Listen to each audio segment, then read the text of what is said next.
Hey, what's going on, good people? Welcome to Russ Can't Fly. This is gonna be different. Good information, and please stay tuned.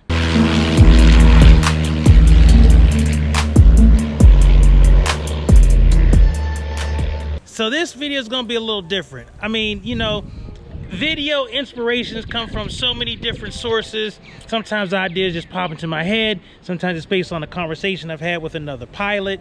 But this one was kind of interesting because this idea about this video, and you see the thumbnail, came up based on an article that I read in a magazine.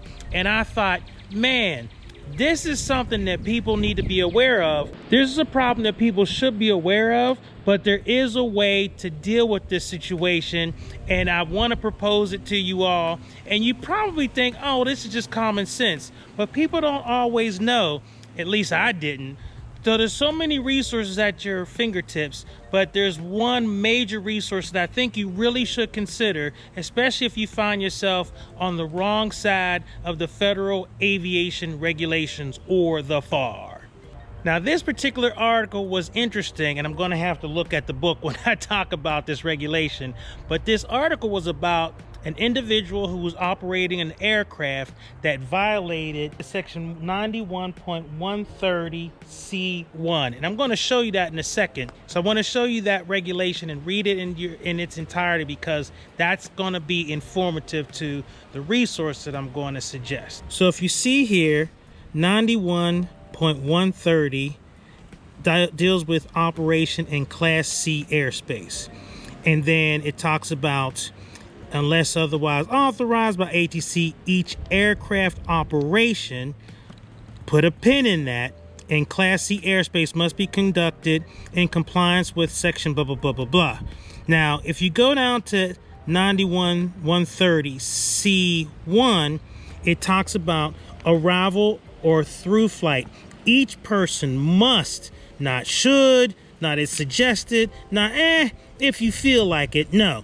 Each person must establish two-way radio communication with the ATC facility, including foreign ATC in the case of foreign airspace, blah, blah, blah, blah, blah. Now, of course, everybody knows that. Without me reading that regulation, most pilots know if you go into Class Delta, Charlie, and definitely Bravo, you have to, well, let me back up. I almost made a mistake because there's a nuance.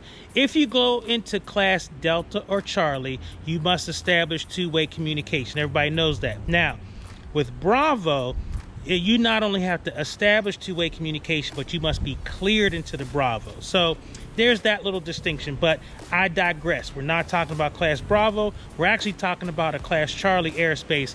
And in that, as you see in the regulation, you have to establish two-way communication.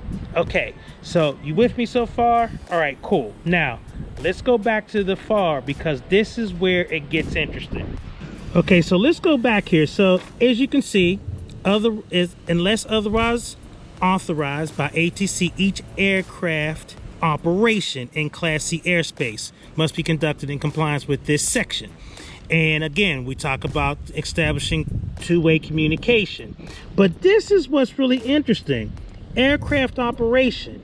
You have to go into the definitions in order to appreciate what that actually means. And there's a little thing that was interesting and what caught my eye about this particular article. Okay, so let's look at the definition of operate and operational control, because that was what was so kind of interesting about that article that I read. It was definitely an eye-opening thing for me. So if you look here, it talks about operate. Now let's read this in its entirety. Operate, with respect to aircraft, means use, cause to use, or authorize to use aircraft for this purpose. And then operational control, with respect to a flight, means the exercise of authority over initiating, conducting, or terminating a flight. But this definition is very key. With respect to aircraft means use, cause to use, or authorize to use aircraft. Now, those are pretty important, because the authorized to use thing was very interesting, and that was the basis of this article that I read. So basically what happened is, in the article, a friend both of them were pilots, said, hey, can I use your aircraft? I want to go for a flight. Friend was like, yeah, we're buddies. Sure, no problem. Here's the keys. Go have fun. So that's exactly what this pilot did. Now, the problem was this person did not clear themselves before they entered into a Class Charlie airspace. Specifically, the article was written about a person who basically broke Class Charlie airspace at the Atlantic City airport. Now, that's what kind of caught my eye. I'm like, wait, this is local. This is an airport that I understand. So yeah, so somebody basically busted Class Charlie at the Atlantic City airport, but as soon as they saw it, they departed. Well, okay, yeah, you know, you think no harm, no foul. No, you busted the airspace. And so since they weren't on Atlantic City's frequency, Atlantic City wasn't able to like catch them. But unfortunately, we've got this thing called ADSB out, which basically is a transponder, and there's a transponder code, and the transponder code shows up on ATC's little, you know, screen so they can see who's in the airspace. And unfortunately for this person, Atlantic City Tower was able to discern the tail number for that aircraft. So of course the person finished their flight, landed back at the airport that they departed from, and did not tell their friend. I guess they thought, you know, I was in that airspace for only a short time, no harm, no foul.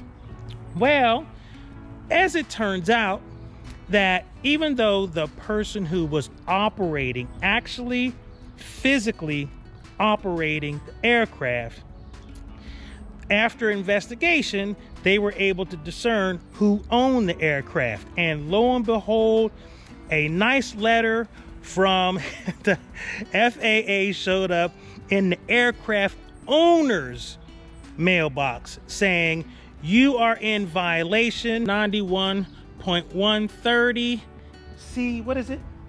C1, and therefore you owe us, and I'm just going to round up, you are in violation and you owe us $2,500. Now that violation and that penalty may not sound like a lot. You may say $2,500, $2,500, big deal. You know, that's chump change in my pocket. Now I'm gonna tell you, it's not chump change in my pocket. $2,500, that's a serious amount of paper. But you may think to yourself, not worried about it, it's just $2,500. Oh ho ho, but not so fast. See, some of these sanctions can balloon from the standpoint that, you know, all right, well, it was $2,500 for that violation based on those circumstances, and maybe they had counsel that kind of worked that way, that stuff through them. But really, each violation can be $14,000. And in some instances, there may be policies that dictate that $14,000 is a per day violation or a per violation. So let's say you went into Bravo, you came out, you went into Bravo, you came out, and you hadn't, well, that's $14,000 times 2, because you did it twice, because it's 2 violations of going in and out of Bravo without establishing two-way communications. So does that get your attention? Is that a little bit more than just a speeding ticket? $24,000? I think so. Of course, the aircraft owner was like, what? I wasn't flying the aircraft. But, you know, as you can see, the definition is very broad, and it definitely indicates that operation just doesn't mean physically in control of the aircraft. It can be the person who owns the aircraft, who has authorized the operation of the aircraft, that can be found liable. Whoo, that sucks. So as you can see, the definition of operation is very broad. It doesn't just mean somebody who is physically in control of the aircraft. It also stands for the prospect that I've lent my aircraft to somebody and I am the operator through them.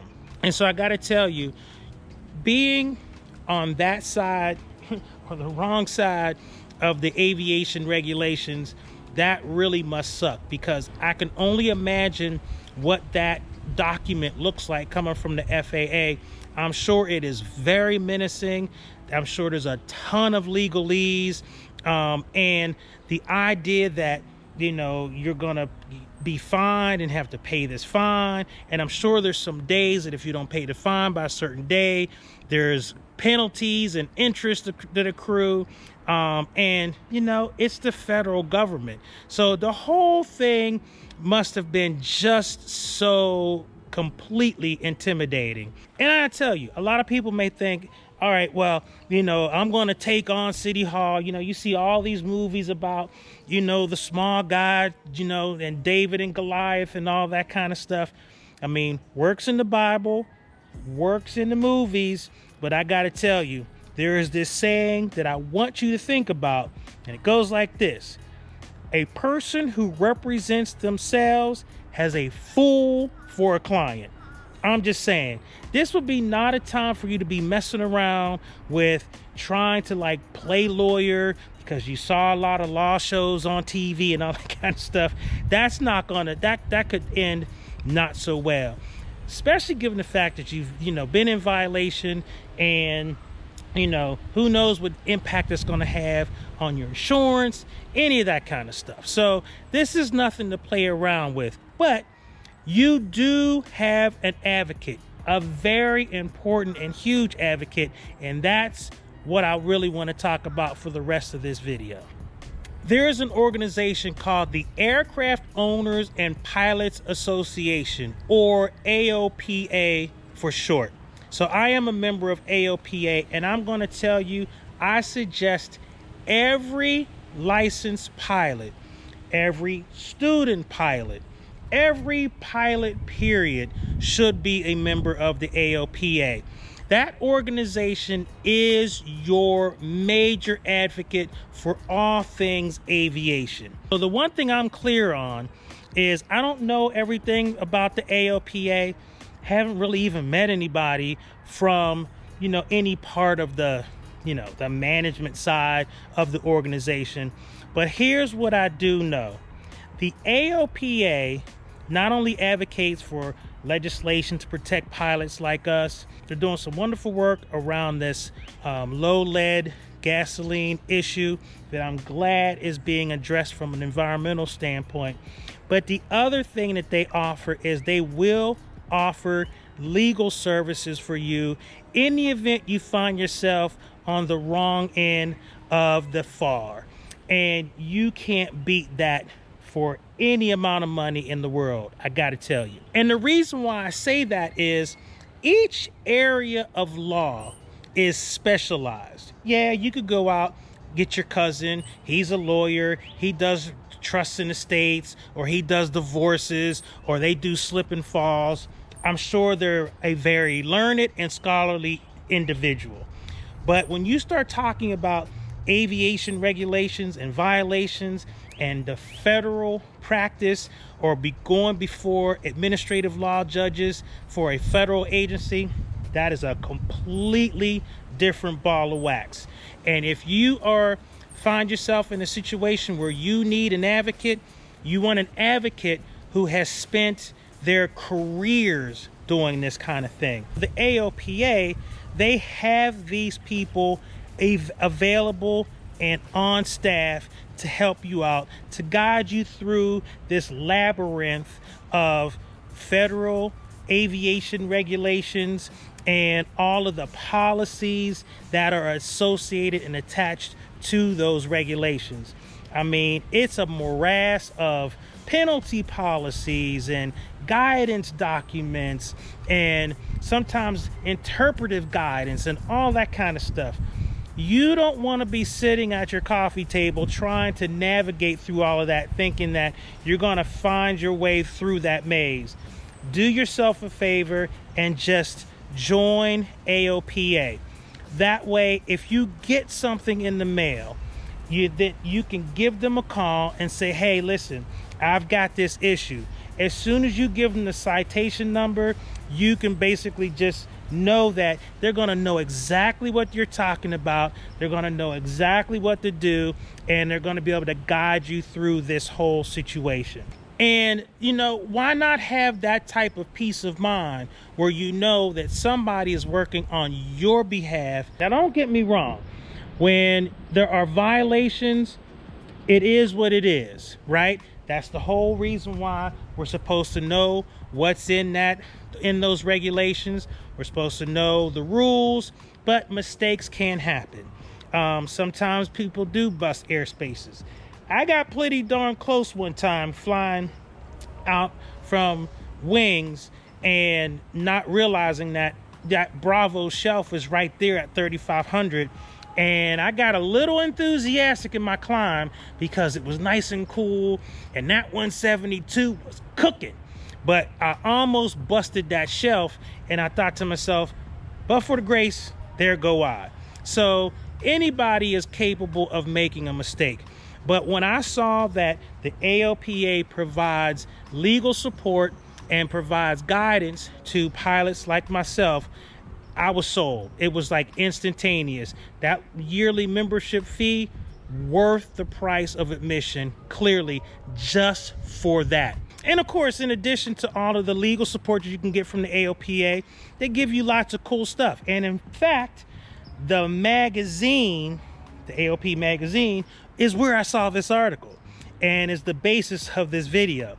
And so I know this may be a little different, but again, as things hit me, as I'm led to kind of, provide different information, even if it's stuff that a lot of people may know, if there's just one person out there that has been hesitant about, well, what's in it for me? Why should I join? Why should I throw my money at this? Trust me, you want to join this organization.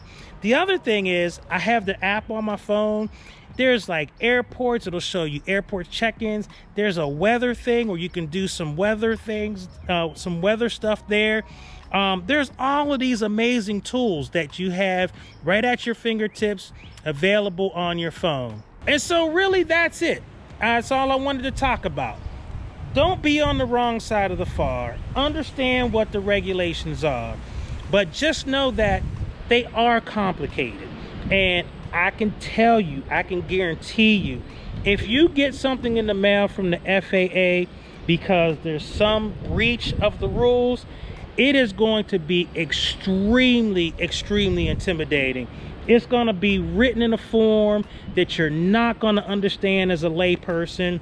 There's going to be all of these things that they're going to be included in the package, including these policies and guidance documents. Trust me, I know that business. I know how federal agencies work. So you'll just have to trust me on this one. And you don't want to be trying to figure that out on your own. You just don't. And so for, a yearly membership, you will have aviation experts and aviation counsel that will be able to help guide you through these things. Even if you're not sure there's a violation, but you think there may have been an issue, you can call them and talk to somebody, and they can tell you what you should anticipate or what you should think about, or whether or not you should do something to get ahead of the issue. I'm saying, how cool is that, right? So the whole point of this video was not to talk about the violation, but to talk about the AOPA and all of the ways in which they can help you as a pilot. And so if you have not joined the organization, I strongly suggest that you do. And no, this is not a promotional video. I have not been asked to do this. The AOPA has not reached out to me to say, hey, Russ, can you make a video on your YouTube channel talking about us so that people can join? Nope. I just, after seeing that article and seeing how that pilot owner got jammed up, I just thought, knowing what a phenomenal resource it is to have advocacy on your behalf when you're on the other side of a federal agency, I know that life. I'm going to tell you, joining the AOPA is an absolute must. It's just a no-brainer. And so since I always say that part of my journey in this aviation community is not only to fly, but to be part of the community, I just want to let anybody know out there who, like I said, may have been on the bubble or may not have really thought about it, or if you haven't thought about it, you need to think about it real quick and do it. All right? So that's it. Thank you for watching this video. I promise next week we'll be back to flying. But like I said, I was just led to put this out there. All right? So with that, I'm out. Russ Kid, Russ Can Fly. See ya.